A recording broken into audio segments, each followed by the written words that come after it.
आज की वीडियो में हम जानने वाले हैं कि कैसे एक लड़की एक सुनसान आइलैंड पर कैसे सर्वाइव करती है, वो आज जानेंगे। तो कहानी की शुरुआत होती है और हमें एक लड़की को दिखाया जाता है जो कि समुद्र में बहकर एक आइलैंड के किनारे आ चुकी थी। इस लड़की का नाम दरअसल जैन होता है और इसके साथ इसका फ्रेंड ब्रेड भी यहाँ पर बहकर आ चुका था। उसके पास जाकर उसे चेक करती है तो उसे पता चलता है कि वो बुरी तरह से जख्मी हो चुका था और कुछ ही देर में वो मारा जाता है। यह देखकर वो लड़की काफी परेशान हो जाती है और बाद में उसकी बॉडी को वहीं पर छोड़कर उस आइलैंड को एक्सप्लोर करने के लिए आगे निकल जाती है। लेकिन इस आइलैंड पर कोई भी नहीं होता। ये पूरा आइलैंड सुनसान था, यानी कि लड़की यहाँ पर फंस चुकी थी। इसके बाद जब वो आइलैंड के अंदर जाती है तो उसे एक जगह पर एक थैला मिलता है जिसके अंदर उसे एक लेडीज का पर्स और कुछ बच्चों का सामान भी मिलता है। यहाँ उसे एक मेडिसिन भी मिलती है जिस पर 1994 की डेट लिखी थी, जिससे जैन को समझ आ जाता है कि बहुत सालों पहले शायद यहाँ पर कोई आया था। उसे सामान में माचिस की डिब्बी भी मिलती है, उसे वो अपने पास रख लगती है और वापस समंदर के किनारे वापस आ जाती है। उसे वहाँ पर गिरा हुआ एक बड़ा सा खोखला पेड़ दिखाई देता है। ये देखकर जैन को एक आइडिया आता है कि रात में वो अपनी सेफ्टी के लिए इस सोने के लिए इसको यूज कर सकती है। खैर रात हो जाती है, जैन अपनी पहली रात गुजारती है और सुबह होने पर उठकर वो देखते हैं कि समुद्र के किनारे कई सारी मछलियां बहकर आ चुकी थी। उसमें एक छोटे सा मछली भी मौजूद थी जिसका आधा शरीर खाया हुआ था। वो यहाँ से अपने खाने के लिए कुछ मछलियों का इंतजाम कर लेती है। तभी जैन की नजर एक जगह पर जाती है जहाँ पर 3 लोगों की कब्र थी। ये देखकर जैन अपने दोस्त के लिए गड्ढा खोदती है क्योंकि उसके दोस्त की बॉडी सड़ने लगी थी। अगले दिन जब जैन आइलैंड का चक्कर लगा रही होती है तो वो देखती है कि किसी ने उसकी दोस्त की बॉडी को निकाल कर आधा खा लिया है। ये देखकर जैन काफी घबरा जाती है। उसे कुछ समझ नहीं आता कि आखिर ये किसने किया होगा।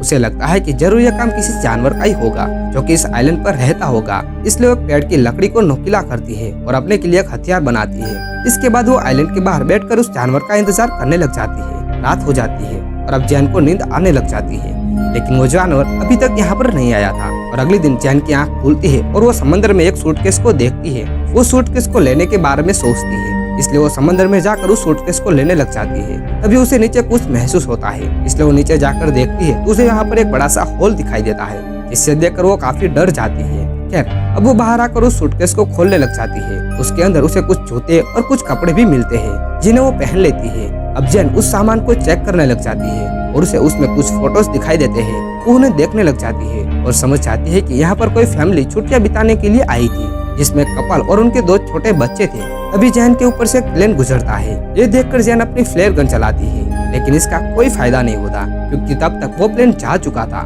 जब फ्लेयर गन की बुलेट नीचे आ रही होती है तभी जैन देखते है कि उसकी परछाई में उसे कोई क्रिएचर दिखाई देता है। ये देखकर वो काफी घबरा जाती है और आइलैंड की तरफ भागने लग जाती है और एक जगह पर जाकर छिप जाती है। वो क्रिएचर यहाँ पर आकर जैन को ढूंढने लग जाता है, जिससे जैन और भी ज्यादा डर जाती है। अगली सुबह जैन फिर से उन्हीं फोटोज को देख रही होती है और उन्हें फोटो में 2 चमकती हुई आंखों को नोटिस करती है, जिससे वो समझ जाती है कि यह वही क्रिएचर है जिसने मैंने कल देखा था और शायद इसी ने इन फैमिली को मारा होगा। ये देखकर जैन और भी ज्यादा डर जाती है और अब वो किसी भी तरह से इस आइलैंड से बाहर निकलना चाहती थी। अब इसके बाद वो सूटकेस को खोलती है और उसमें अपनी लाइफ जैकेट को डालती है ताकि उसके सहारे वो तैर कर इस आइलैंड से बाहर निकल जाए। इसके बाद वो सूटकेस में बैठकर यहाँ से निकलने की कोशिश करती है, लेकिन वो सूटकेस पलट जाता है। अब उसका प्लान फेल हो चुका था, इसलिए वापस उसी आइलैंड पर वापस आ जाती है। लेकिन अब उसे उस क्रिएचर से बचने के लिए कोई सेफ जगह चाहिए थी, इसलिए उसे वो गिरा हुआ पेड़ दिखाई देता है क्योंकि उसमें एक बड़ा सा होल था। इसलिए वो आज रात उसी में सोने का डिसाइड करती है। खैर अब रात हो जाती है तो वो क्रिएचर फिर से वापस आ जाता है और उसे यह भी पता लग जाता है कि जैन उसी पेड़ के होल में छिपी हुई है। इसलिए वो क्रिएचर उस पेड़ को तोड़ने की कोशिश करता है, लेकिन वो ऐसा नहीं कर पाता और थक हार के वापस चला जाता है। अगली सुबह जैन उस पेड़ से बाहर निकलती है और देखते है कि उस क्रिएचर ने कल रात इस पेड़ पर कई बार वार किए थे, जिससे वो काफी डैमेज हो चुका था। इसके बाद वो उससे बचने के लिए एक नया प्लान बनाती है। वो समंदर में कुछ बड़ी मछलियां पकड़ती है और उन्हें वहीं एक पेड़ पर टांग देती है। उसका प्लान था कि जब रात में वो क्रिएचर आएगा तो इन मछलियों को खाकर वापस चला जाएगा और उससे उसकी जान बच जाएगी। अब जैन अगली सुबह उठकर देखती है कि उसका प्लान ये काम कर चुका था। क्रिएचर ने यहाँ पर आकर उन मछलियों को खा लिया था, जिससे जैन की जान बच गई थी। तभी जैन की नजर समंदर के किनारे पर जाती है जहाँ किसी की बॉडी बहकर आ गई थी। यह देखकर उस बॉडी के पास जाती है और देखती है कि ये बॉडी काफी सड़ चुकी थी। यह देखकर उसके मन में एक आइडिया आता है और उस बॉडी को वहीं पर पेड़ पर लटका देती है ताकि वो क्रिएचर उस बॉडी को खाकर वापस चला जाए। अब उसके लिए यहाँ पर सर्वाइव करना काफी मुश्किल हो चुका था। आज रात के लिए उसने यहाँ पर एक गड्ढा बनाया था जिसमें जाकर वो छिप जाती है और उस क्रिएचर के आने का इंतजार करने लग जाती है। जब रात होती है तो वो क्रिएचर वापस से आ जाता है और जैन पहली बार उस क्रिएचर को देखती है।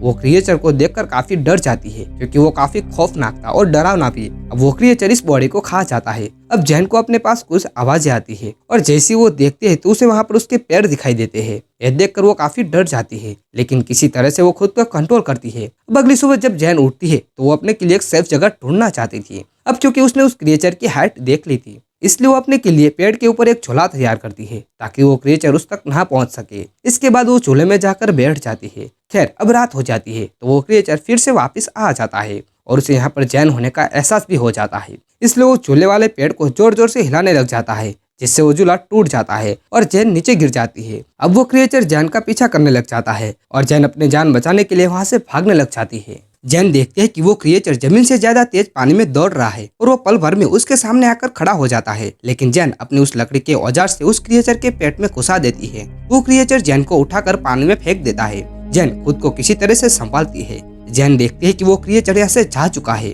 और अब वो पानी से बाहर आ जाती है और वहीं एक पेड़ पर जाकर छिप जाती है। अगली सुबह जब जैन उठती है तो उसका पैर काफी जख्मी हो चुका था, इसलिए वो खुद को साफ करने के लिए समुद्र में जाती है। जब वो यहाँ पर नहा रही होती है तभी उसकी नजर दूर एक राफ्ट पर जाती है, जिसमें उसके दो दोस्त थे जो किसी तरह से सर्वाइव करके यहाँ पर आ चुके थे। उसका नाम लुकस और मिया होता है। इन्हें देखकर जैन काफी खुश हो जाती है। अब ये जैन के पास आकर बैठ जाते हैं और जैन उन्हें खाने के लिए कुछ मछलियाँ भी देती है। वो यहाँ पर उन्हें इस क्रिएचर के बारे में बताती है। वो कहते हैं कि हमें जल्द से जल्द यहाँ से निकलना होगा, क्योंकि मैं यहाँ पर पिछले 7 दिनों से फंसी हुई हूँ। लेकिन लुकस और मिया उसकी बातों पर विश्वास नहीं करते और उन्हें लगता है कि ये झूठ बोल रही है। वो कहते हैं कि हम पिछले 5 दिनों से समंदर में भटक रहे थे और अब जाकर हमें ये आइलैंड मिला है। ये दोनों यहाँ से नहीं जाना चाहते थे। अब जैन उन्हें वो तस्वीरें भी दिखाती है जिनमें वो क्रिएचर साफ दिखाई दे रहा था, लेकिन फिर भी वो दोनों यहाँ से नहीं जाना चाहते थे। जैन समझ जाती है कि ये उसकी बात नहीं मानेंगे, इसलिए वो इनसे छिपकर इसकी राफ्ट लेकर यहाँ से भागने का प्लान बनाती है। वो उनकी राफ्ट लेकर यहाँ से निकलने की कोशिश करती है, लेकिन वो दोनों इसे पकड़ लेते हैं। मिया जैन पर अटैक कर देती है, जिससे वो बेहोश हो जाती है। जब जैन की आंख खुलती है तो खुद को बंधा हुआ पाती है और अब रात हो चुकी थी, इसलिए लुकस को मनाकर उसे खोलने के लिए कहती है, लेकिन लुकस और मिया उसकी बातों पर भरोसा नहीं करते। इसके बाद मिया आइलैंड पर घूमने के लिए जाती है और लुकस वहीं पर जैन के पास रुकता है। उधर मिया जब वॉक कर रही होती है तो वो क्रिएचर पानी से निकलकर उस पर अटैक कर देता है। मिया की आवाज सुनकर लुकस तुरंत वहाँ पर जाता है, लेकिन वो क्रिएचर मिया को पानी में खींचकर ले जाता है और उसे मार देता है। यह देखकर लुकस बहुत ही ज्यादा डर जाता है और वो डर के मारे एक पेड़ पर चढ़ जाता है। अगली सुबह हो जाती है, लेकिन लुकस अभी भी उस पेड़ से नहीं नीचे आता। अब उसे जैन की बात समझ आ चुकी थी। जैन उसे कहती है कि देखो, वो क्रिएचर सिर्फ रात में आता है, वो दिन में बाहर नहीं निकलता। जैन की बात सुनकर लुकस पेड़ से नीचे आता है। अब जैन लुकस से कहती है कि हमें जल्द से जल्द इस आइलैंड से निकलना होगा। लुकस उसकी बात मानने के लिए तैयार हो जाता है। अब ये लोग कुछ मछलियाँ और कुछ नारियल अपने साथ ले जाते हैं। वो अपने सभी सर्वाइव करने के सामान को रख लेते हैं। यहाँ पर लुकस काफी डरा हुआ था। जैन उसे समझाती है कि वो क्रिएचर सिर्फ रात में अटैक करता है और जब तक रात होगी हम इस आइलैंड से काफी दूर जा चुके होंगे। इसके बाद जैन उस राफ्ट में बैठ जाती है, जहाँ पर उसे कुछ खून बिखरा हुआ दिखाई देता है, जहाँ पर वो समझ जाती है कि इन पिछले 5 दिनों में इन दोनों ने सर्वाइव करने के लिए जरूर किसी अपने इंसानी साथी को मारकर खाया होगा। खैर अब ये लोग अपनी राफ्ट को लेकर यहाँ से निकलने लग जाते हैं। लुकस को पानी में वही क्रिएचर दिखाई देता है। ये देखकर ये दोनों काफी डर जाते हैं और उस राफ्ट को चारों तरफ से ढक लेते हैं, लेकिन तभी वो क्रिएचर उनकी राफ्ट में घुसकर उन दोनों पर अटैक कर देता है।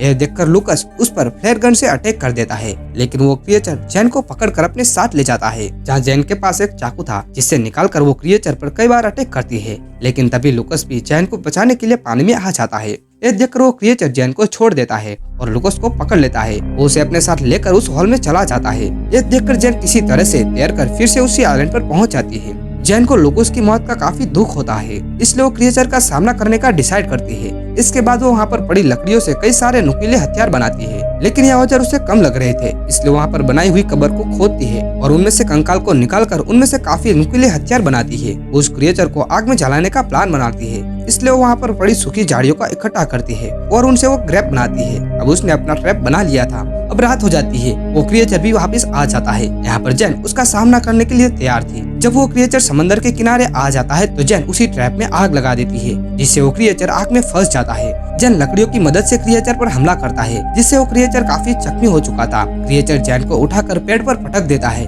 लेकिन जैन किसी तरह से क्रिएचर के साथ मुकाबला करती है। अब जैन उसी कंकाल की हथियार की मदद से क्रिएचर पर हमला करती है, जिससे वो क्रिएचर काफी जख्मी हो चुका था और वो नीचे गिर जाता है। जैन उस पर कई बार वार करती है और अंत में उसका गला काट देती है। वही जैन ने जो आग लगाई थी वो पूरे आइलैंड में फैल चुकी थी। वहीं वो क्रिएचर आग में जलकर मारा जाता है। वही जैन का दूसरा प्लान ये था कि इस आग को देखकर कोई ना कोई इसको बचाने के लिए जरूर आएगा, इसलिए जैन ने ये आग लगाई थी। तो ये थी इस मूवी की कहानी। तो वीडियो पसंद आया तो वीडियो को लाइक और चैनल को सब्सक्राइब करना ना भूले।